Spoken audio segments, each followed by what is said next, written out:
Salam TV. mooy bàkk ba. ci Salam TV. lépp luy actualité mbaa société. ci Salam TV. politique people revue de presse. wala diine adresse bi daal benn la. ci Salam TV. dina leen jox bis bu yàlla sàkk. ay vidéo yu tàng jër yu amul fenn laa la wax. asalaamaaleykum. maaleykum salaam. Doudou ñu ngi lay nuyu di la ziar bu baax. waaw sëñ Abdoulaye. waaw yéen ci jàmm ba. yaa ngi en direct sur Salam TV. Ok. voilà. ñu ngi leen di bëgg di leen sant di leen jox seen wàccuwaay. di leen gërëm bu baax a baax a baax. di leen jaajëfal nag di leen ndokkeel. waaw. voilà. Doudou tey rek dañu doon waxtaane rek jafe-jafe yi commune bi ñu bokk muy Tassette. bokk na ci li nga xamante ne askan wi ñu ngi koy dund. muy ñàkk ndox mi problème mu courant bi. Doudou ban taxawaay nga gis tey ñi nga xam ne ñoom ñoo jiite commune bi taxaw ko tey askan wi rawat na ci seen i jafe-jafe. sëñ Abdoulaye ñu ngi rafetlu jeetaay ak thème bu am solo bi ngeen teg tey. ñu war cee waxtaan yooyu suñu xalaat ak voilà mu nekk li nga xamante ne xëy na ñun ñëpp a ko bokk. parce que boo jëlee ci wàllum décentralisation. voilà nga xam ne moom moo ñu tënk ñun ñëpp surtout l'acte 3 de la décentralisation nga xam ne président Macky Sall moom moo ko tegoon am na ay des compétences yoo xam ne nguur gi moo ko jox les collectivités territoriales voilà les mairies maintenant nag xëy na il y a eu peut-être quelques avancées yoo xam ne def nañ ko mais suñ jàngat moom mooy il y a beaucoup de choses yoo xam ne xëy na tey jii des parce que à notre niveau mënuñoo comprendre mënuñoo comprendre tey jamono fu mu toll ak le droit à la vie et de se doter d'un environnement sain nga xam dafa am solo ci nit ñi ñu toll ni Tassette bi manqué ndox ci la ca gën a doy waar moom mooy su fekkee ne Tassette moom mooy ravitailler d'autres zones yi y compris ñëw en appoint ci ville de Dakar ci population Tassette mënu ñoo am ndox mu doy c'est véritablement un problème. Maintenant nag la responsabilité du maire et du conseil municipal. Voilà war nañoo mën a au moins faciliter lu ñu mën a war a mën a amee ndox moom. xëy na nag il y a pas mal d'années yoo xamante ne boo demoon au niveau des concessions au niveau de Tassette da ngay gis ñoo xamante seen facture da doon cher trop sax. parce que Abdoulaye mënuñu comprendre ñun à Tassette ñun facture yooyu am foofu noonu moom day dépasser largement njàng njëg ménage yoo xam ne ñoom ñoo nekk Dakar te pourtant ñun nous sommes pratiquement à quelques kilomètres ci suñ commune ñoom ndox mi fa la nekk mais par conséquent lan lañ mun a expliquer voilà facture yoo xam dafa cher tey jii nag ñuy dund le pire parce que boo xoolaatee zone bi ñu def à Mousnakh wala ak yeneen zone yi seetlu Tassette pratiquement fenn amatu ci ndox mi su ñëwee tuuti après démarrer est-ce que nit mun naa war a mun a dund sans pour autant mu am ndox voilà kon donc jéego googu noonu xëy na effectivement commune bi war na koo mun a def baax a baax pour nit ñi mun a am l'eau potable ndox mi nga xam ne moom la ñu fay di ko parce que nit mënut a dund sans pour autant mu am ndox kon donc côté boobu des na voilà côté ndox mi des na. Doudou maa ngi feggoo ak sama natango Moustapha Sène Mousnakh Ngouroumbane mu ngi lay nuyu bu baax Moustapha. ñu ngi koy fay bu baax ñu ngi koy fay. Doudou ñu ngi lay nuyu. waaw mais Moustapha ñu ngi lay fay. après nga yokk kàddu gi bu baax nag ñu dañoo fas yéene waxtaan ak yow. waaw incha allah loolu du ñu boole. Ok waaw incha allah ma fàttali ne Doudou yow conseil nga ci commune de Tassette. ñun nag. ay na bële na li passé ay nekkoon nañ di siéger mais entre temps. parfois suñ position wala suñ conviction au niveau du conseil municipal. parfois demoon na ba nga xamante ne xëy na les partisans du maire à chaque fois dañ doon ay tiraillement lu njaawuñ mun a juboo ci yenn questions yi. à la fin c'est sérieusement parlant je l'ai constaté. ñoom ñoo see constaté nañ ko am la fin dem nañ boo xamante ne même les convocation pour les réunions du conseil municipal sax je ne recevais plus effectivement de convocation. voilà comprendre naa nag donte nekkul yoon. moo nekk boo xam ne xëy na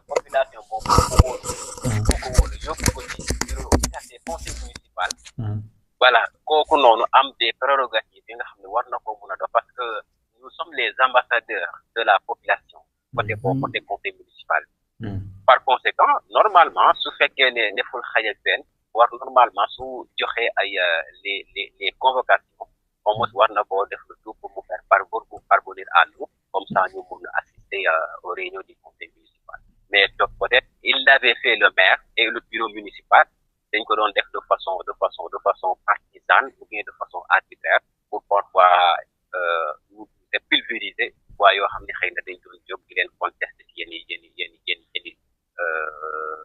position yi ñu doon am ci conseil municipal wala seen doxalin xam ne jaarul woon. waaw mais yow kon fi mu nekk nii yaa ngi seese ca maire bi. waaw depuis lors j'avais décidé nag ça c'est une décision unilatérale. voilà bi nga xam ne ñun ñoo ko jëloon j'avais décidé de ne plus siéger au niveau du conseil municipal comme l'avait fait pourtant autant de parlementaires boo xoolaatee assemblée nationale ba li passé législature boobu noonu. il n'y a pas mal de gens yoo xam ne à l'image du président Sonko am na dem na benn ba koo xamante ne. daawul siéger parce que gis nga nit. assemblée nationale wala ci conseil municipal c'est ton espace de débat. c'est ton espace de contradiction mun naa koo tuddee sax mun na espace public la espace public c'est ton espace de contradiction de position d'idéologie d'avis. mais su fekkee nag nit ki nag bëggoo effectivement nit ki wax la dëgg. day dem ba nit ki day jël ay position donte nag nekkul yoon ci ñun effectivement ñun ñuy bàyyi ay conseil municipal de noonu sans pourtant ne plus participer ñuy mener la police de la CESBIT mais jàpp naa ni wax ci poyend ak ki nekk ci opposition yi au niveau de Tassette xam ne la ñuy doxal ci conseil municipal de Tassette bi du dëgg du yoon. voilà loolu nag bokkoon na ñi nga xam ne li nga xamante moom moo motivé woon suñu mënee effectivement la politique de la CESBIT ci réunion yi nga xam ne xëy na loolu lañ doon foofu la conseil municipal bi doon organisé parfois et là c'est justement législatif mandat bii na le mandat est en cours parce que nous étions élus nous faisions partie effectivement des conseils municipaux yi nga xam ne moom moo génne woon ci suñ coalition bu ñu déglu ci élection locale ok léegi yow ci wàllu ndox mi léegi Ablaye Salam junj na la ko ñàkkum ndox mi nga xam ne moo am ci gox ba lan moo koy sabab ak lan moo ci taxawaayu maire kii commune ba ginnaaw yow kii nga ci maire bi nga nekk mais yow ni ma la déggee nga wax yow teewoo de.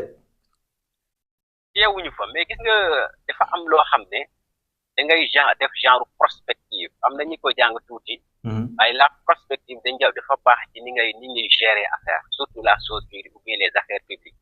mais est-ce que fii ñu toll nii ak li waa Pastef doon wax cumul de fonction yow nga nekk professeur di jàngale fale fu sori bëgg a nekk conseil municipal est-ce que yow la war ci sa liggéey dëgg di nga ko war a mën a def ni mu wala foofu noonu dina am handicap. waaw dina am handicap parce que parfois ni xëy na yàlla def na sax. xëy na ñu jege léegi.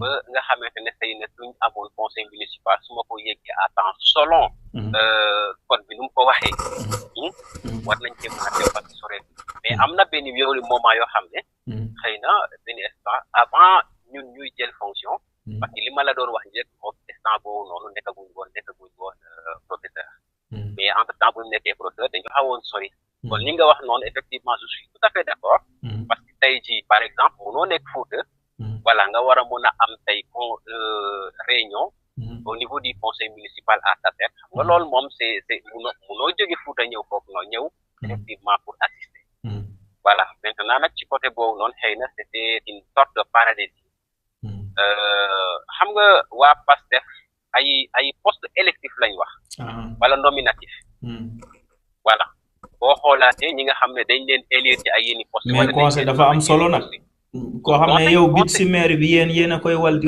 ko càmbar kooku tam du loo xam ne dañ ko war a taay leen monsieur Doudou mais xam nga Moustapha xam lu ñu war a mën a comprendre xam nga le poste de conseil municipal c'est une fonction gratuite voilà kenn du la ci fay voilà kenn du la ci fay. mais am na ay prime. prime yooyu noonu koy wut parce que soo bokkul ci bureau municipal bi. parfois pour nga am prime c'est dafa jafe. mais comme engagement moo la ci dugal war nga mën a dem ba jeex même donte amul fay sax amul. waa mais xam nga engagement xam nga tey jii nii engagement am na. mais engagement itam boo noonu dafa am lu muy àndal. parce que itam nit ki à chaque fois ngay assister ci réunion du conseil municipal ay kii yooyu noonu c'est bien important parce que foofu noonu c'est la voix de la population. qui t'a élu. maintenant nga porter leen ko revendiquer poser seen doléance. c'est tout à fait normal. et justement c'est tout à fait plausible mais maintenant nag. doo yàqantewul mën nga exercer sa fonction li ci problème bi rek parfois c'est la distance qui pose problème. mais su fekkee ne effectivement on peut indi nañ la foo xamante ne pratiquement c'est à proximité. je crois bien que du la yàqal dara par entre-temps par intermittence suñ convoqué effectivement réunion nga ñëw assister et là c'est voilà. léegi ci wàllum ñàkkum ndox mi nag ci gox bi loolu fan ngeen ci tollu. voilà xam nga leen dafa am. ak lan nga jàpp ne mooy doon solution bi. xam nga leen dafa am côté boobu Moustapha. gis nga initiative publique boo jël. dañ koo war a orienter mbéngale ko ak tolluwaayu jamono. am na moment yoo xamante ne pression démographique bi tollu woon noonu kon donc addition d'eau bi. dafa xawoon minime. maintenant nag au fur et à mesure nit ñi dañuy yokk. maintenant nag nit ñi dañuy suñ dee yokkoo da ngay indi des mesures d'accompagnement. maintenant nag mënuñoo comprendre. au siècle bu ñu nekk. pratiquement 21e siècle. nit ñi toog ne mënoo am ndox. ça c'est inadmissible. loolu moom mu tax parce que ONU sax dafa décliner benn agenda boo xamante ne quoi qu'il en soit nit fu mu mun ci nekk ci keroog adduna war naa mun a am effectivement ravitaillement en eau potable. parce que loolu mooy téye dundu nit. maintenant nag au niveau de Tassette la question est là ñu ngay interpeller nag le maire Mamadou Thiaw na def le tout avec les budgets parce que nit ki itam dañ lay voter ay budget pour nga saafara seen doléance. seen jafe-jafe maintenant nag mënuñu à chaque fois ñu lay voter ay budget depuis 2014 ba fu ñu toll nii en 2024 à chaque fois ñun ñuy am ay problème ndox c'est inadmissible te loolu noonu mënuñu ko nangu suñu doon une fois nag ceci il va falloir qu'on règle définitivement le problème le problème de l'eau loolu moom il va falloir qu'on le règle automatiquement et maintenant les solutions je crois bien que moom war naa mun a réunir le conseil municipal wala son bureau municipal xool effectivement les mesures idoines et yu muy jël pour mun a saafara lu nekk parce que wax dëgg fa yàlla instant bi la population est en détresse absolue ndax amul ndox voilà su ko mënul nag voilà mu woote à des concertations ñu kenn ku nekk nga indi sa xalaat il y a des experts en la matière ñoom ñu indi seen xalaat wax seen position même moom mu jël lépp effectivement xool à la solution qu'il faut maintenant préconiser pour que ñu ci mën a am ndox bon de façon convenable. merci côté boobu leer na mais wàllu courant bi seetlu nañ ci am na ñi ci say mbokk yi waa coalition Diomaye am na kenn ki ma ci déggoon mu ne li dem ci lampadaire yi monsieur le maire ni mu ko doxalee jaar na yoon wala jaarul yoon mu ne ay lamp yoo xam ne dañ ko waroon a jagleele askan wi moom mu jël ko yóbbu ko ci toolam est-ce que loolu am nga ci lu la leer. voilà question bu am solo moom nga posé parce que c'est une question boo xam ne ça mérite réflexion. ça mérite réflexion beaucoup de réflexion ndaxte à travers un programme d'électrification rurale ñu doté ay communes yi ay lampadaires benn maire jël ay lampadaires yooyu dem di ko yóbbu ci à des détournements d'objectifs à des faits personnels loolu mënuñu ko nangu te mënuñu ko accepter ci keroog àdduna. mais loolu est-ce que lu wér la wala ay accusation la rek. non lu wér la parce que xam nga leen dafa am. ñun duñ wax ci loo xam ne leeruñ. déedéet lu ñuy wax day dem ba mën cee teg baaraam xam ne effectivement am ci certitude. mën ko wax. tey jii nii pratiquement lampe yoo nga xamante pratiquement. lampadaire. yi maire jël. ñu jógee école primaire. de Tassette Pël. wuti l'axe nooto Tassette foofu noonu am nañ fa 40 spots am na yoo xam ne dafa kii noonu dem ci toolam pratiquement foofu am nañ 44 spots lampadaires yoo xam ne moom moo ko installé et pourtant yow Moustapha ñun ñoo partagé la même localité au niveau de Mousnakh wala ci yeneen dëkk il y a des hameaux yoo xam ne ba léegi amuñu courant effectivement il y a des artères yoo xamante ba léegi day lëndëm gris day lëndëm kooku man fa ma dëkk moom mooy Mousnakh fekk tey jii nii bu la wax ne effectivement am na courant doo ko gëm tey jii soo fa demoon heure bu ñu toll nii boo fa àggee da ngay def ni dëkk bi amul courant xanaa lamp yi nga xam ne ñoom ñooy takk ci biir kër mbedd yi dañoo lëndëm mais imaginer lool combien d'hameaux ak village yoo nekk aujourd'hui yi nga xam ne amuñu électrification yow nga jël lampe yoo xam ne askan wi ñoom ñoo ko moom commune bi moom moo ko moom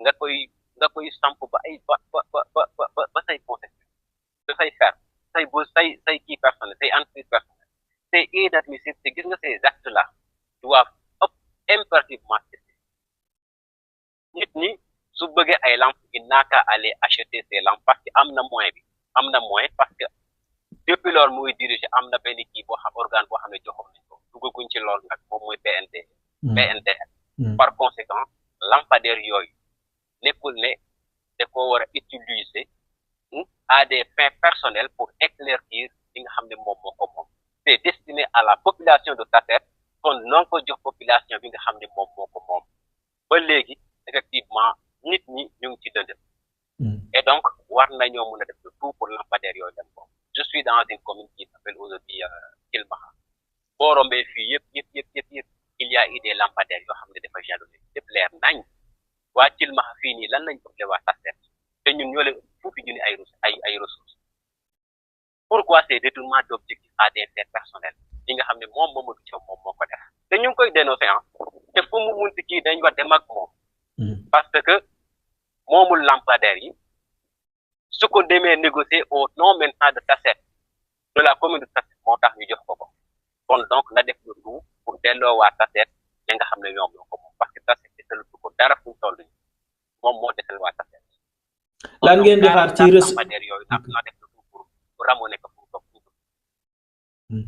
lan ngeen di xaar ci régime bu bees bi ci problème yooyu nga wax ak yéen lan moo ci war a doon seen taxawaay régime bu bees bi xam nga ñun dama koy rappeler nous étions dans une coalition boobu noonu am na des chapelles politiques des partis politiques moom mooy waa PASTEF moom mooy les Guelwaar moom mooy le mouvement ci la bokk président Aliou Tine ñu ànd ak moom di liggéey ñun ñëpp ak bokkoon ci liggéey voilà ba yàlla may ñu ci ndam maintenant nag dañuy jàpp ne effectivement on n'a pas travaillé pour des intérêts personnels comme ñeneen ñu ko doon def luy tax ñuy liggéey c'est-à-dire que pour promouvoir Tassette pour développer Tassette pour impulser effectivement le décollage économique à Tassette maintenant nag incha allah damay profiter pour lancer un appel leader yi nga xam ne ñoom ñoo nekk Tassette nañ def le tout pour les Tassette yellool ci gouvernement bu bees incha allah effectivement dinañ ko def le tout pour am ko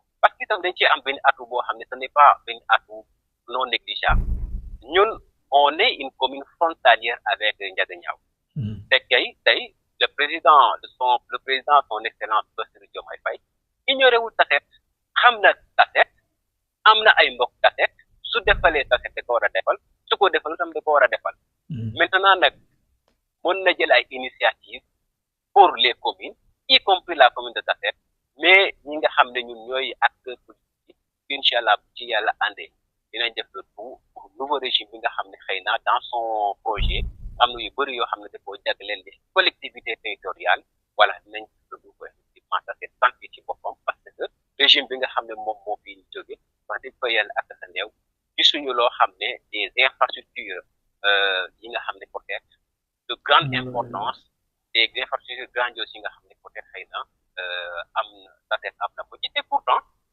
ko jiite woon PNDL moom moo jiite maire de Tassette kon donc manque d'initiative manque d'ambition voilà buñ constaté ci moom moo tax aujourd'hui Tassette di souffrir et malheureusement voilà côté boobu comme laal nga ci wàllu PNDL bi ci li dem ci wàllu yoon wi balaa ñoo dem ci politique bi léegi wàllu yoon yi gis nañu ne moom def na ay jéego est-ce que jéego yi mu def satisfaire na la wala baax na ci gox bi parce que gis nañ ne am na boo jógee ci carrière bi ba Bisunaax Ngurbaan am na rang-rang bu fa jóge boo jógee Nguujaan ba biir Mbusnaax am na yoon wu fa kii dugg na ci ba ci biir dëkk yépp ba dem na ba Daaro Seen est-ce que yoon yooyu par rapport ak moom des banqaas biñ ko dénk est-ce que loolu ngeen di xaar ci moom mais ba tey gis nañ ne des na fii ba Seeseen Jaag ba Geloor amul yoon woo xam ne jëm na fa jóge Mbusnaax jëm fa wala nga jóge Taseet dem Mbusnaax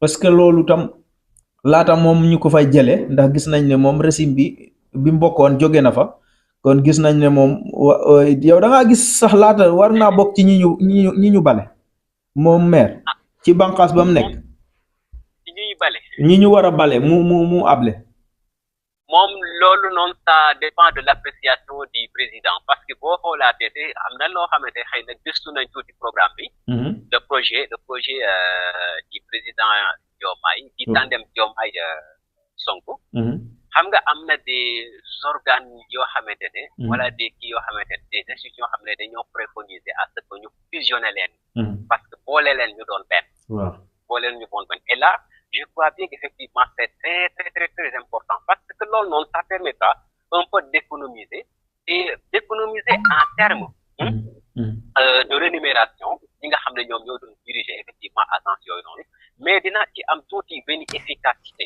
dans la gestion mais aussi effectivement dans le périmètre yi nga xam ne en matière d'investissement loolu da ci am solo maintenant gis nga question bi nga wax noonu effectivement ci au niveau de tronçon c'est-à-dire aussi on revoit les tronçons là ay Mbusnaax ay bu dem fële la question bi nga xam ne war nañ ci mën a posé wu est-ce que c'est dans le cadre du PNDL lañ defee route yooyu noonu voilà est-ce que effectivement ce n'est pas une contrepartie yi nga xamante ne suuf soo xam ne monsieur le maire bëggoon na cee teg loxo pour jox ko effectivement benn exploitant moom mu ñëw jël suuf soosu noonu exploité ko moom moo taxoon mu commencé effectivement pour endormir les populations moom muy def foofu noonu ay yoon yow lan nga ci mën a wax ci cadre de PNDL lañ ko defee wala yeneen société yeneen partenaire ñoo ko fa may voilà parce que sama gëstu parce que itam ci lu ñuy wax dañuy wax ci ay certitude voilà am na fu ñu toll nii du ñu wax ci ay kii yoo xam ne moom mooy loolu maintenant jàpp nañ ne ce n'est pas dans le cadre du PNDL que le monsieur maire jël bi ñu defal ay ces tronçons là ces pistes non pas du tout parce que boo ko xoolaatee bu route bu waroon a dem ba côté Gelor bu mu àggee ba bu ñu naan Mbusnaax Seko yoon bi fa la yem dematul am nañ nag nee na xam na il y avait eu des tiraillements des discussions par-ci et par-là mais yoon boo xam ne effectivement ça doit être un bien collectif d'intérêt collectif buñ ko tracé effectivement mu war a desservir des localités des villages foofu noonu amul yéen yi kon donc war na cee dem ba jeex et jusque là yoon bi mu ngi yem foofu noonu soo àggee Mbusnaax Seko lu lay yëgali Mbusnaax nga ci ça c'est un problème kon donc côté boobu donte effectivement ñu ngi ca doon jéem mais ça reste effectivement beaucoup yi nga xam ne war nañ cee mën a def war nañ koo mën a defaat maintenant nag su fekkee ne am hectares yi nga xam ne moom la bëggoon a jël jox ko beneen exploitant wala beneen concessionnaire de carrière moom moo taxoon effectivement mu ñuy defal ay route yooyu noonu c'est peine perdue voilà et je crois bien que su fekkee ne suñ mémoire baax na fan yële passé wala mois yële passé ñëw na foofu noonu et les gens du CEDIM avec en l'occurrence son coordonnateur am na lu mu ko fa wax xam na effectivement la ko coordonnateur wax foofu noonu coordonnateur Babacar Sène xam na bu baax a baax parce que lañ jàppoon moom mooy il y avait une piste de procédure da ci amoon piste de procédure boobu noonu da ci amoon parce que boo dee joxe suufu jàmm foofu waa dëkk benn terroir au moins la raison la plus plausible moom mooy nga réunir population bi nga recueillir effectivement seen avis ndax effectivement d'accord nañ ci wala déet ba yow defoo loolu nga sote effectivement signé benn kii boo xam ne contrat boo xam ne avec un benn concessionnaire nga bëgg koo jox ay suuf c'est manquer de respect à la population à la limite et ñun nag loolu noonu devant effectivement ces actes responsable d'un maire nous allons lui barrer la route et quel que soit le prix nag à payer nañ ci dem ba jeex incha allah parce que ëppale wuñu donte ëppale nañu ay moyens mais ëppale wuñu xam-xam ëppale wuñu lenn lew am nag moom mooy dem ca yoon et je crois bien que le projet était justement était justement engagé am na procédure judiciaire bi ci nekkoon et yàlla nañ ci yàlla defal incha allah. xaaral ma delluwaat la salaam ñu am yeneen question yu ñu rasé. voilà incha allah lay remercier bu baax a baax yow. non non yow waxtaan ak yow daf may neex yow dinañ déggante waxtaan ak yow daf may neex Ablaye. voilà Doudou ñu ngi lay jaajëfal bu baax ci leeral yi. dañoo war a ma fàttali aussi dinañ war a ànd ak kenn ci équipe municipale bi. ci wàllu dina indi ay leeral aussi ci yenn point yi nga xamante ne aussi mooy lampadaire yi muy wàllu ndox mi comme ndax dañoo bëgg lépp muy équilibré. voilà léegi rek benn question rek lañ ñu bëgg a posé xam naa ñu conclure mooy gis nañ ne après les élections gis nañ ngeen def ay sorties yu xaw a bëri di xaw a tekku ki nga mel ni mooy maire wala boog xaw ko baar la route lan moo waral sorties yooyu ak lan ngeen di jublu. voilà sorties yooyu leen rek a ko waral. gis na lañ ciy bañ moom mooy rançon de victoire. noonu laa ko mën a waxee noonu laa ko mën a tuddee. rançon de victoire mooy li nga xamante nit ki dafa demoon investir jël ay moyens son ci terrain bi occuper le terrain dem à la rencontre des populations waxtaan ak ñoom ba convaincre leen ci projet bi waa le tandem Diomaye Sonko incarné posé pour Sénégalais yi votel ko jël maintenant nag la majorité des Sénégalais avec 54% des voix Diomaye gagné maintenant nag mënuñoo d'accord ki nga xam ne moom moo nekkoon ci beneen coalition rivale moom mooy Benno Bokk Yaakaar ñu dem ba ñoom ñu gagné leen élection yi mu tourné di dem ci média yi bëgg a xorox nga lu dugg ci kii bi pour ne effectivement jël victoire bi approprié ko là c'est loolu moom c'est d'ores et déjà peine perdue parce que nit ñi ba ñuy xeex di def seen lépp pour mën a am victoire boobu mu nga fële di fële li kolereem te su soutien ak Amadou Ba kon donc li am solo rek moom mooy nit da ngay ànd ak sa ngor boo gagné ñu xam ne gagné nga ñu félicité la boo la gagné nga xam ne effectivement gagné nañ la nga rangé wu ci opposition bi buñ jëlee sa mais Doudou lu mu def pour man gisuma ci lu garaaw ndax moom dafa félicité comme tout Sénégalais yoo xamante ne félicité na Diomaye n'est-ce pas voilà. non c'est ce qu'il devait faire parce que quoi qu'il en soit moom di nga félicité nit ki parce que une victoire boo xam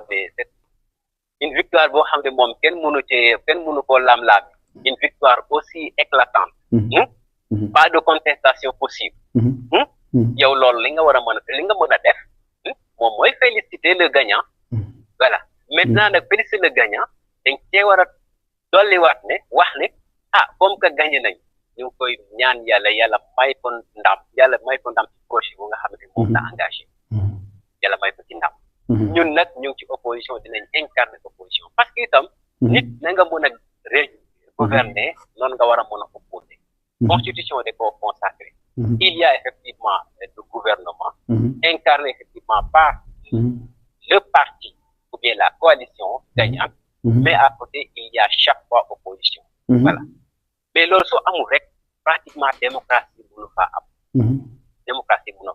kon donc na engagé wu ci effectivement opposition bi ñen ñi nga xamante nag ñu ñoo gañ ñu dem gouverner voilà mais yéen est-ce que yéen du ngeen focaliser wu ci yenn mooy maanaam ci yéen a gagné en tant que coalition Diomaye mais pas aussi ngeen toog di def conférence di baare ak qui que soit la route mais est-ce que nekkul ne da ngeen war a gën a taxaw ci jafe-jafe askan wi comme moom aussi ni mu ko war a mën a defee. xam nga tey. suñ mission boobu noonu. xam nga. ñu ngi koy doxal. parce que bu leen fàtte ne. Diomaye a prêté serment le 2 avril. bu ñëwee wax ak yow tey jii nous sommes aujourd'hui le 28 avril. Bon, donc Diomaye il n'a fait que 26 jours au pouvoir. te donte mu ngi def 26 jours. il y a des actes forts yi nga xam ne xëy na posé na ko. sur le plan immatériel mais aussi sur le plan matériel mu koy def kon donc loolu noonu mun na tax ñu am espoir mun na tax ñu am possibilité ci li nga xam ne xëy na fa lañ jëmee rek absolument voilà yi am solo nag moom nous sommes la coalition gagnante incha allah ñi nga xam ne mooy population Tassette votel ñu ba ñu gagné largement à Tassette ñu ngi ciy profité ba ci félicité ñi ñu yëpp population Tassette bi parce que gis nañ seen engouement seen mobilisation ak nu ñuy jëlee affaire bi au sérieux ba génn malgré effectivement le ramadan génn voté ba ñu am ci dans pratiquement tous les bureaux de vote pour une victoire incontestée et justement magnifique loolu dañ leen koy yéen ci di leen féliciter encore waa Tassette maintenant nag dañuy joxaat maire au dernier c'est-à-dire benn kii moom mooy il n'a qu'à se ranger dans les rangs des militants de Benno Bokk Yaakaar ou bien de son parti muy effectivement l'APR mu dem opposé ñun ñu dem gouverner yàlla bu defee nag effectivement entre temps Diomaye dis les communes ñu dem ci élection voilà défaut de cela suñ demee ba élection locale ñëwaat ñun ñu positionné wu rek effectivement jël mairie bi bu soobee yàlla loolu lañ bëgg te yaakaar ne effectivement population Tassette dinañu wóolu dinañu bëgg ci chemin boobu noonu bu ñu fixé ab objectif waaw Doudou xam naa dañuy rek tàggatoo parce que li duuf ci nag bi xeejandawul ci cin bi donc dañoo war a dem jëli rek kenn ci nga xamante ne mooy la ko xamante ne mooy Mamour Diop léegi xaar Moustapha daa am question bu mu la bëgg a posé xaar Moustapha posé question bi après ñu daal di tëj. waa Doudou xam naa la avant question man fi may waxee rek mooy yow daa mel ni da ngaa yéene kaay opposition victoire bi yéene ko moom wala ñoom ñoo ko moom waa Benno ni ma dégg mu ne xaw ma ñoom ñoo ci jàpp ba victoire bi rafet noonu wala dañ cee bëgg a boroxlu rek dañ cee bëgg a boroxlu victoire bi amul ñoom suñ sañoon tey ji ñoom ñooy toogaat te gis nga ñoom suñ sañoon ñoom ñooy toogaat te gis nga ni président Sonko waxee woon keroog gis nga suñ demoon dem ba yàlla kii ñu ba ñoom ñu toogaat Tassette dina gën a souffriraat Tassette dina gën a souffriraat parce que gisoon nañ ci beew ñàkk a faale waa Tassette ñàkk a respecté waa Tassette bi nga xam ne maire bi amoon na mais ba tey ñoom ñoo fa nekk de est-ce que yéen naka ngeen di mën a def liggéey bi ngeen di def pour ñoom moom ci jëmmi boppam mu jóge fa est-ce que ban pexe la parce que gis nañ ni yéen ci coalition Diomaye ngeen defoon gis nañ ne élection yi passé am na coalition bi ngeen defoon mais est-ce que ni ngeen fexe ni ngeen mën a def ba jële ko fa est-ce que yéen xalaatu leen ci kanam ay diversion am ñu mel ni waa Pastef comme ñoom dafa mel ni seen doole mu ngi yokk ci gox boobu bu baax yow xam nañ ne yow ci mouvement ci laa bokk nga bokk te yow boo sañoon yéen ci seen jëmmi bopp yéen ay jël yëf yi doxaleel ko ni ngeen ko bëggee est-ce que laata boobu gisu leen ne ànd bi coalition bu mag mën naa maintenir ba booba wala séparation après day am wala. man gëwuma le principe de la séparation. man gëwuma ko. ok man gëwuma ko aw ma am naa sañ-sañ ne gëwuma lool. mais xam nga yow boo sañoon sa mouvement bi day mag ba mën a moo téye commune bi. te mouvement ñoom tam buñ sañoon seen parti di Pastef après ñoom ñooy seere commune bi tam. te pourtant nag mouvement bi sax man dama lay wax. waaw lay jox information. mouvement bi day ganti mag parce que buñ génnee élection yi ba léegi. waaw mu ngi màgg moom j'ai constaté. loolu moom xam naa ci daal. voilà j'ai constaté chaque jour que je fais. gis naa ne mouvement. ci laa bokk dirigé par le président Aliou Tine. chaque fois day ganti mag. toujours est-il que dañuy gis ay de nouveaux adhérents. ñi nga xam ne dañuy ñëw adhéré. effectivement kon donc loolu rek. yaakaar na ci ñun. te gis nga ñi nga xamante ñoom ñooy suñu allié. mooy waa Pastef mooy ñeneen ñi. xam nga waa Pastef. ak waa Guelwaar yi lañ ànde. ak les Guelwaar. du élection yi lañ ànde. waa Pastef surtout.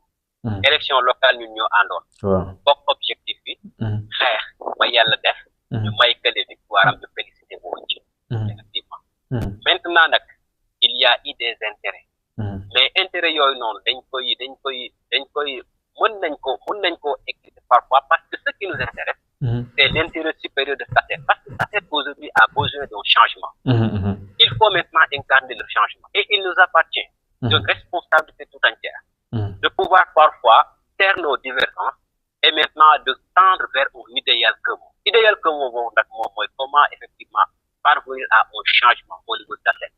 Et je crois bien que ce fait qu'il n'y a pas comprendre dans le cadre du mouvement qui d'abord. Non la ko suñu frère yi nga xam ne ñoom ñoo nekk ci Guelwaar wala ñoom ñoo nekk ci les Pastef les patriotes noonu lañ ko comprendre Inch'Allah effectivement je ne vois pas les raisons yi nga xam ne moom mooy permettre suñu coalition imposée nga xam ne dañu am ay des compartiments ci coalition bi ñu ñaan yàlla rek moom mooy ci ginnaaw bi ñooñu enclenché ensemble et de façon collective et tout azimut ñu dem ci ba élection yi Inch'Allah ci nekkoon bu soobee yàlla pratiquement dañ koy balayer te loolu lañ ñaan yaakaar. waaw kon ñu ngi lay jaajëfal kontaan nañ ci yow. waaw mais maa gën a kontaan ci yéen di leen fële sama collègue rek ak seen sama disponibilité wax di fa yàlla. wallaay yéen ay patriote ngeen. ay républicain ngeen. ñu bëgg seen réew la. ñu bëgg seen commune. parce que nii la rek. nit mun a jëriñee askanam. dafa am solo.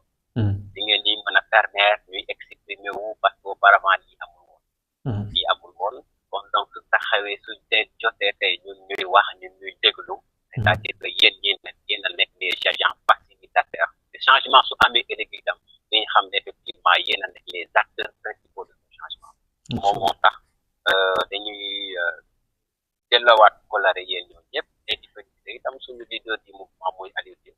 nga xam ne depuis lors on chemine ensemble et je crois bien que cheminement boobu incha allah dañ koy pérenniser ba yàlla def lu ñu bëgg incha allah yàlla mooy en tout cas Abdou Salam Moustapha ñu ngi leen di jaajëfal di leen ndokkeel ci effectivement li ngeen merci. merci beaucoup merci Doudou à la prochaine fois incha allah dañ gën a déggandiwaat rek ci yeneen point yeneen waxtaan c'est un plaisir de partager vraiment ñu ngi lay jaajëfal disponibilité bi voilà merci beaucoup professeur merci jaajëf merci beaucoup merci chers internautes mu nekkoon rek professeur Doudou Dione bu mouvement ci laa bokk waaye bu coalition Diomaye Moustapha Sène xaw na ko tànji vraiment donc rek duñu